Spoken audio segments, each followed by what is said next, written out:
Hello students, welcome to our channel in focus study. आज हम BHIC, ठीक है, BHIC भारत का इतिहास 133 इसके इंपॉर्टेंट क्वेश्चन करने वाले हैं, जो कि 1206 से 1707 तक का है।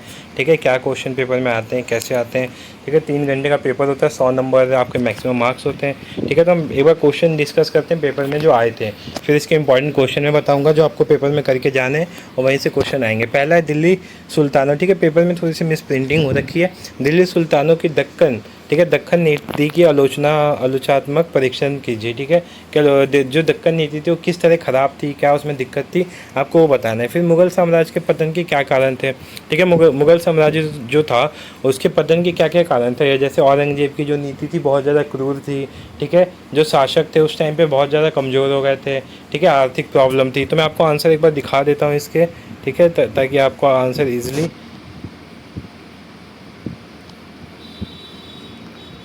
ठीक है। तो देखो, इसके अगर आपको पॉइंट्स वाइज आंसर लिखना है, वैसे तो मैं आपको समझा दूंगा, बाकी आप पॉइंट वाइज नोट कर सकते हो। पहला है औरंगजेब की शासन की नीति। ठीक है, औरंगजेब की जो शासन नीति थी वो बहुत ज़्यादा ख़राब थी।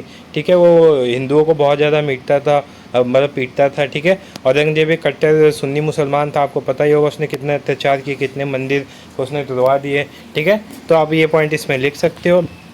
सेकंड है औरंगजेब की दक्षिण नीति। ठीक है, औरंगजेब की दक्षिण नीति भी दिशाहीन एवं सिद्धांतहीन थी। उसने बीजापुर और गोलकुंडा के शिया राज्य को शक्ति को नष्ट कर दिया। इसके फलस्वरूप दक्षिण में मराठों को अपना प्रभाव बढ़ाने और संगठित होने का सुअवसर प्राप्त हो गया। ठीक है, तो ये पॉइंट लिख सकते हो। अयोग्य उत्तराधिकारी, औरंगजेब का जो उत्तराधिकारी हुए वो भी अच्छे नहीं हुए। ठीक है, आर्थिक दुर्बलता, मैंने बताया कि पैसों की बहुत ज़्यादा प्रॉब्लम थी। सैनिक अर्थव्यवस्था और अनुशासनहीनता थी। ठीक है, इनके आर्मी में अनुशासनहीनता बहुत ज़्यादा थी। अमीरों और सरदारों का नैतिक पतन। ठीक है, अमीर और जो सरदार थे उनका क्या होने लगा, धीरे धीरे नैतिक पतन होने लगा और राजस्व जो था वो भी ख़त्म होने लगा। मुग़ल साम्राज्य का विस्तृत होना, मुग़ल साम्राज्य जो था वो बहुत ज़्यादा बड़ा था। ठीक है, तो फिर उसको कंट्रोल करना भी क्या होने लगा, बहुत ज़्यादा कम होने लगा। औरंगजेब की राजपूतों के प्रति नीति। ठीक है, औरंगजेब की राजपूतों के प्रति नीति भी, ठीक है, उस पर भी ज़्यादा एक प्रॉब्लम थी उस टाइम पे। ठीक है, विदेशी आक्रमण भी हुए थे उस टाइम पे, धीरे धीरे विदेशी भारत में आक्रमण करना स्टार्ट कर रहे थे। तो ये 10 पॉइंट है जो आप लिख सकते हो अगर 10-20 नंबर में आया तो।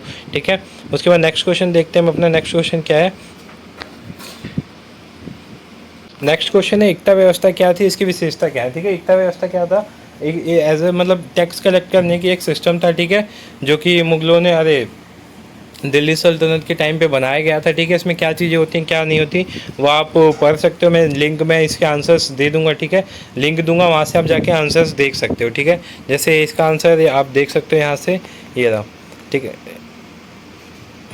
ठीक है, एकता व्यवस्था क्या है, इसके क्या हुआ है। ठीक है, सल्तनत काल में प्रांतों को प्राय एकता कहा जाता था। एकता एक अरबी शब्द है जिसे एक प्रकार के प्रशासनिक अधिकारी प्रदान करने के अर्थ में प्रयुक्त किया जाता था। किंतु इस काल में हिंदी फारसी ग्रंथों में एकता व्यवस्था को भावी सेवा की शर्तों पर राजस्व हस्तांतरण के रूप में परिभाषित किया गया है। ठीक है, इसकी आवश्यकता क्यों थी।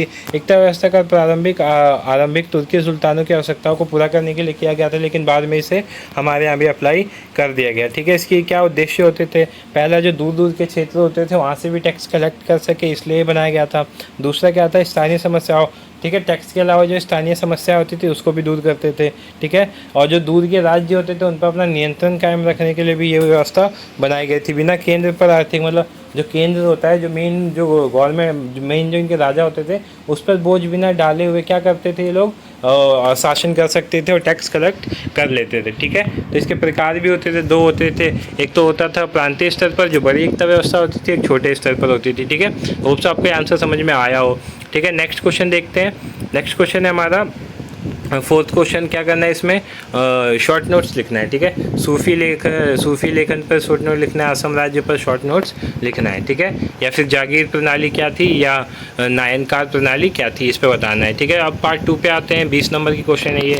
4वीं से 7वीं शताब्दी में मध्य भक्ति आंदोलन के उदय के क्या कारण थे। ठीक है, तो इस पर बहुत सारे पॉइंट है। मुसलमान जो थे बहुत ज़्यादा आक्रमण कर रहे थे हिंदुओं पे, ब्राह्मणों का कत्ल कर रहे थे। ठीक है, मैं आपको पॉइंट्स दिखा देता हूँ, एक बार आप देख सकते हो। ठीक है, देखो पॉइंट्स इसमें यहाँ पे मेंशन कर रखे हैं। जाति व्यवस्था का जटिल होना, मुस्लिम अत्याचार, इस्लाम का प्रभाव, मंदिरों मूर्तियों का विनाश, ब्राह्मणों का जटिल होना।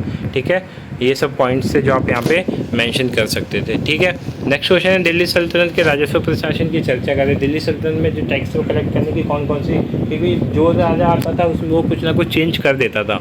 तो आप अगर आपने डीपली इसको पढ़ा है जब भी इसका आंसर आप दे पाओगे। ठीक है, नेक्स्ट है मुगल काल में समुद्र तटीय व्यवस्था थी, उसके व्यापार की जो प्रकृति थी, कैसा नेचर था, वो आपको बताना है।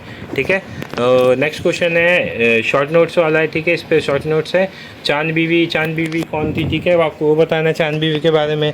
सैन्य तकनीक क्या थी वहाँ की? ठीक है, ये बताना है। ठीक है, जनसंख्या की क्या जनसंख्या और जन संरचना जो थी वहाँ की कैसे थी? मुगल मुद्रा प्रणाली क्या थी? क्या क्या चेंजेस आए? किस राजा ने क्या चेंज लाया?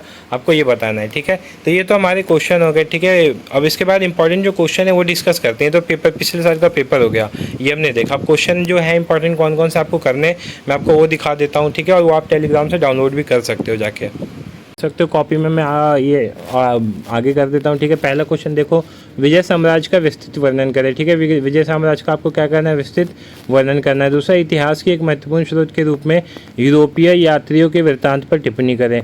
कुतुबुद्दीन ऐबक ने यल्दूज की शक्ति को कैसे कुचला, ये बताना है आपको। तुर्कों की भारत विजय के राजनीतिक परिणामों की विवेचना करें। ठीक है, पुर्तगाल और विजयनगर के शासकों का संबंध का विवरण दीजिए। शेरशाह की न्यायिक प्रणाली पर चर्चा करें। औरंगजेब के काल में मुगल मराठा संबंध कैसे थे? बाबर के आक्रमण के समय भारत की राजनीतिक व्यवस्था कैसी थी? लोधी शासक पे टिप्पणी करें। मुगल काल में भू राजस्व इकट्ठा करने की प्रमुख तकनीकें क्या थी? ठीक है, भू राजस्व व्यवस्था तो आप कर लीजिए और राजस्व व्यवस्था भी कर लीजिए, ये बहुत क्वेश्चन आते हैं इससे। मुगल वास्तुकला में शाहजहां ने क्या क्या योगदान दिए? जो ताजमहल जो चीज़ें थी ये सब उसने शाहजहां ने बनवाए थे, तो इसमें क्या क्या उसने और योगदान दिए वो बताना है। मुगल काल में व्यापारी और व्यापारी समूह की चर्चा करें। ठीक है, मुगल कालीन जागीर व्यवस्था की चर्चा करें। मैंने भी शॉर्ट नोट्स में दिखाया था आपको, वही है। ठीक है, फिर 16वीं और 17वीं शताब्दी में भक्ति आंदोलन के विकास का मतलब है भक्ति आंदोलन का उदय कैसे हुआ, यही जो क्वेश्चन पेपर में था वही है। मुगल कालीन मुद्रा व्यवस्था पर चर्चा करें। जो मुद्रा व्यवस्था थी वो भी आपको बताना है, जो पेपर में आया हुआ था। ठीक है, बैरम खां संरक्षण की काल में मुगल दरबार की राजनीति पर टिप्पणी करें। ठीक है, बैरम खां कौन था? अकबर का संरक्षक था। ठीक है, जब अकबर 14 साल का था तो उस टाइम पे जो पानीपत का वॉर हुआ था ना, वो अकबर ने नहीं लड़ा था। भाई 14 साल का बच्चा कैसे लड़ सकता है? तो वो किसने लड़ा था? बैरम खां ने लड़ा था। अकबर का धर्म और धार्मिक के प्रति नीति कैसा था? ठीक है, अकबर जो था वो एक तरह से अच्छा शासक माना जाता था। क्यों? क्योंकि वो और धर्मों का भी क्या करता था? आदर करता था, किसी धर्म को ज़बरदस्ती नहीं मनवाता था। ठीक है, मुगल भू राजस्व लेते समय और उसके अतिरिक्त कौन सा कर लेते थे? ठीक है, भू राजस्व मतलब भूमि पे तो टैक्स देते ही थे, और किस पे? जाति पे भी बहुत सारे मुगल्स ने जाति पे भी टैक्स लगाया था, जिसको जजिया कर बोलते थे। ठीक है, मुगल प्रभुसत्ता सिद्धांत पर टिप्पणी करें। 19वां क्वेश्चन है, मुगल काल में विज्ञान तकनीक पर टिप्पणी लिखे। फिर सूफी मत और भक्ति आंदोलन के बीच आदान प्रदान पर प्रकाश डालिए। मुगल साम्राज्य के पतन के क्या कारण थे? जो हमने पेपर में देखा वही है क्वेश्चन। सरदारों की भक्ति को दबाने के लिए शासकों ने कौन कौन से कदम उठाए? दिल्ली सल्तनत और मुगल काल में भारत सैन्य तकनीक का उल्लेख करें। ये भी क्वेश्चन पेपर में आया हुआ है। मुगल के सैन्य संगठनों पर प्रकाश डालें। ठीक है, दिल्ली सल्तनत और मुगल काल में कृषि संबंधी तकनीकों का वर्णन करें। मुगल कालीन भू राजस्व व्यवस्था का उल्लेख करें। क्वेश्चन आया हुआ है पेपर में 25वां भी। इतिहास लेखन में अरबी व फारसी परंपरा की विशेषता बताए। दिल्ली सल्तनत के अधीन केंद्रीय प्रशासन बताए। ठीक है, वहाँ पे केंद्रीय प्रशासन कैसा था? मुगल काल की प्रमुख प्रभावशाली महिलाओं के बारे में बताए। ठीक है, तो ये इंपॉर्टेंट क्वेश्चन है। होप्स आपको समझ में आ गया और पेपर देख लिया हमने। ठीक है, ये क्वेश्चन अगर आपको चाहिए होंगे तो टेलीग्राम से आप ले सकते हो। होप्स आपको वीडियो अच्छी लगे तो वीडियो को लाइक करना और चैनल को सब्सक्राइब करना। Thank you so much.